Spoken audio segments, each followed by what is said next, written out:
Hi കൂട്ടുകാരെ, ഇന്ന് നമ്മൾ ഒരു കുക്കിംഗ് വീഡിയോ ആയിട്ടാണ് വന്നിട്ടുള്ളത്. ഇന്ന് ഞാൻ 2 വെജിറ്റേറിയൻ റെസിപ്പീസാണ് ചെയ്യുന്നത് കേട്ടോ. അധികം പച്ചക്കറി ഒന്നും വേണ്ടാത്ത, പെട്ടെന്ന് എന്തെങ്കിലും ഒരു ആവശ്യത്തിന് ഒരു പച്ചക്കറി ഇല്ല, കുറച്ച് സവാളയോ അല്ലെങ്കിൽ ഒരു തക്കാളിയോ ഉണ്ടെങ്കിൽ മാത്രം നമുക്ക് ചെയ്യാൻ പറ്റിയ 2 കറികളാണ് കാണിക്കുന്നത്. നമുക്കത് ചോറിൻ്റെ കൂടെയോ അല്ലെങ്കിൽ ദോശയുടെ കൂടെയോ പലഹാരത്തിൻ്റെ കൂടെയോ എന്തിൻ്റെ കൂടെ വേണമെങ്കിലും കഴിക്കാം. ഒരു ഒനിയൻ റോസ്റ്റും അല്ലെങ്കിൽ സവാള വരട്ടിയതും പിന്നെ ഒരു തക്കാളി ചമ്മന്തിയാണ് ഞാൻ ഇന്ന് ചെയ്യുന്നത്. വീഡിയോ എല്ലാവരും സ്കിപ്പ് ചെയ്യാതെ മുഴുവൻ കാണണം. നമുക്ക് വീഡിയോ കാണാം. ആദ്യം നമ്മൾ ചെയ്യാൻ പോകുന്നത് സവാള വരട്ടിയതാണ്. അപ്പോൾ അതിന് വേണ്ടി ഞാനൊരു പാൻ അടുപ്പത്ത് വെച്ചിട്ടുണ്ട്. നമുക്കതിലേക്ക് കുറച്ച് വെളിച്ചെണ്ണ ഒഴിച്ചു കൊടുക്കാം.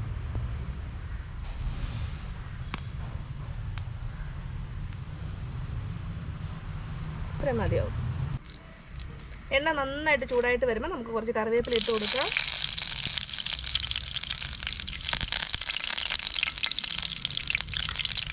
ഇനി അതിലേക്ക് ഒരു 3 സവാള കനം കുറച്ച് അരിഞ്ഞത്,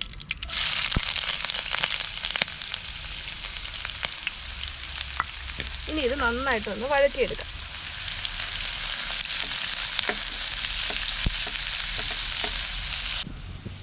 ഒരു മീഡിയം ഫ്ലെയിമിൽ ഇട്ടിട്ട് വേണം നമ്മളിതൊക്കെ നന്നായിട്ടൊന്ന് വഴറ്റിയെടുക്കാൻ. ഇത് വരട്ടിയതാണല്ലോ, അപ്പോൾ നമ്മൾ വെള്ളം ഒന്നും ചേർക്കുന്നില്ല. ഈ എണ്ണയിൽ കിടന്ന് നന്നായിട്ടൊന്ന് വരണ്ട് വരണം. അത്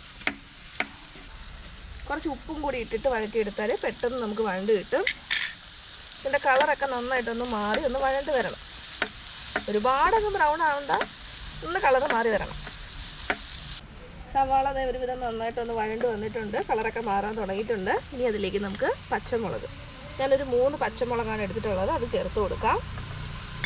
പച്ചമുളക് ചേർത്ത് ഒന്ന് വഴറ്റി കൊടുക്കാം. ഇനി അതിലേക്ക് ഒരു 2 തക്കാളി ചെറുതായിട്ട് മുറിച്ചത് ചേർത്ത് കൊടുക്കാം. തക്കാളിയൊക്കെ നന്നായിട്ടൊന്ന് ഉടഞ്ഞ് അതിലേക്ക് ചേരും, അതുവരെ നമുക്കൊന്ന് വഴറ്റിയെടുക്കാം.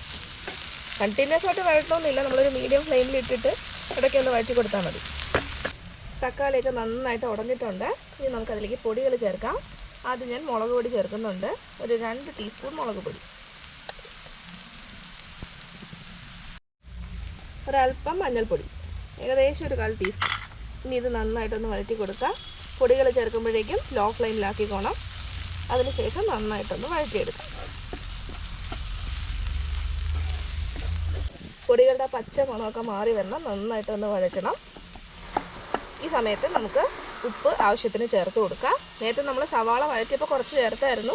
ഇനി നോക്കുക, ആവശ്യമുണ്ടെങ്കിൽ കുറച്ച് ഉപ്പിട്ട് കൊടുക്കുക. നമുക്ക് ആവശ്യത്തിനുള്ള ഉപ്പ് ചേർത്ത് കൊടുക്കാം.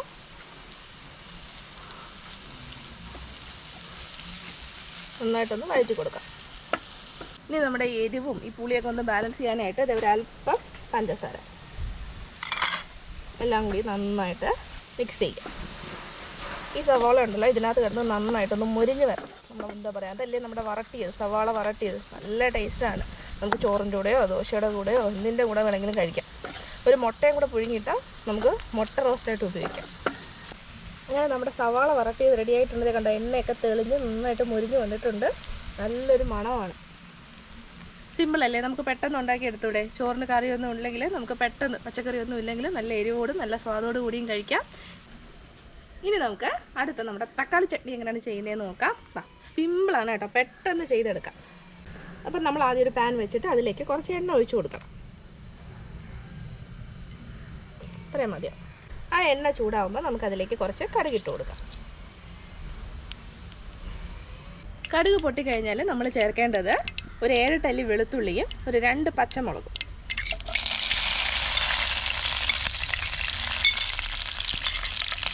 ഒന്ന് വഴറ്റി കൊടുക്കാം.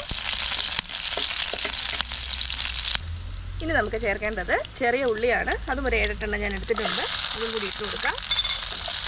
എല്ലാം കൂടി നന്നായിട്ടൊന്ന് വഴറ്റിയെടുക്കാം. ഉള്ളിയും ചേർത്ത് വഴറ്റി കഴിഞ്ഞാൽ ഇനി നമുക്ക് വേണ്ടത് തക്കാളിയാണ്. ഞാനൊരു 2 തക്കാളി എടുത്തിട്ടുണ്ട്. നമുക്കത് ചേർത്ത് കൊടുക്കാം. നന്നായിട്ടൊന്ന് വഴറ്റി കൊടുക്കാം. ഇതെല്ലാം കൂടി നന്നായിട്ടൊന്ന് വഴറ്റിയെടുക്കാം. നന്നായിട്ട് വഴറ്റിയിട്ട് നമുക്കിതൊന്ന് അരച്ചെടുക്കാം. തക്കാളിയുടെ വെള്ളമൊക്കെ ഒന്ന് വറ്റി കഴിയുമ്പം നമുക്ക് മുളക് പൊടി ചേർത്ത് കൊടുക്കാം. ഒരു സ്പൂൺ മതിയാവും. നമ്മൾ പച്ചമുളക് ചേർത്തിട്ടുണ്ടല്ലോ, നമുക്ക് നല്ല എരിവാണെങ്കിൽ കുറച്ചുകൂടി ചേർക്കാം. മുളക് പൊടി ചേർത്തിട്ട് ഒന്ന് വഴറ്റി കൊടുക്കാം. ഒരു പച്ച മണമൊക്കെ ഒന്ന് മാറി കിട്ടിയാൽ മതി. ഇത് നമുക്ക് ഉപ്പിട്ട് കൊടുക്കാം. നമുക്ക് ആവശ്യത്തിനുള്ള ഉപ്പ് ചേർത്ത് കൊടുക്കാം.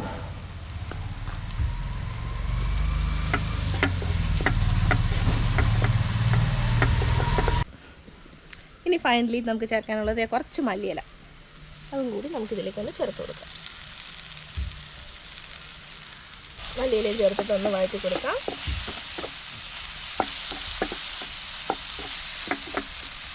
ഇനി നമുക്ക് ഫ്ലെയിം ഓഫ് ചെയ്യാം. ഇത് മതി. എണ്ണയൊക്കെ തെളിഞ്ഞ് കറക്റ്റ് നന്നായിട്ടെല്ലാം ഒന്ന് വഴന്ന് മുരിഞ്ഞ് വന്നിട്ടുണ്ട്. ഇതിൻ്റെ ചൂടൊക്കെ ഒന്ന് ആറിയിട്ട് നമുക്കിതൊന്ന് അരച്ചെടുക്കാം. ചട്നി നമ്മളിത് അരച്ചു കൊണ്ട് വന്നിട്ടുണ്ട്. ഇതൊന്ന് ടേസ്റ്റ് ചെയ്ത് നോക്കാം. അടിപൊളി, നല്ല പുളി, നല്ല എരിവ്, നല്ല ഉപ്പ് എല്ലാം ഉണ്ട്. നമ്മൾ ദോശയോ ഇഡ്ഡലിയോ ചോറിൻ്റെ കൂടെ വേണമെങ്കിലും കഴിക്കാൻ കേട്ടോ. നല്ല കിടിലൻ ടേസ്റ്റാണ്. നമ്മുടെ സവാള വരട്ടിയത്, റോസ്റ്റ് എന്നാൽ എപ്പോഴും വായിൽ വരും. സവാള വരട്ടിയത്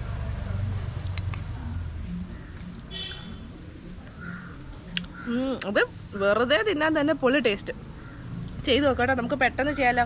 പച്ചക്കറി ഒന്നും ഇല്ലെങ്കിലും ഇത് മതി നമുക്ക് ചോറുണ്ണാൻ. അടിപൊളി. വീഡിയോ എല്ലാവരും കണ്ടല്ലോ.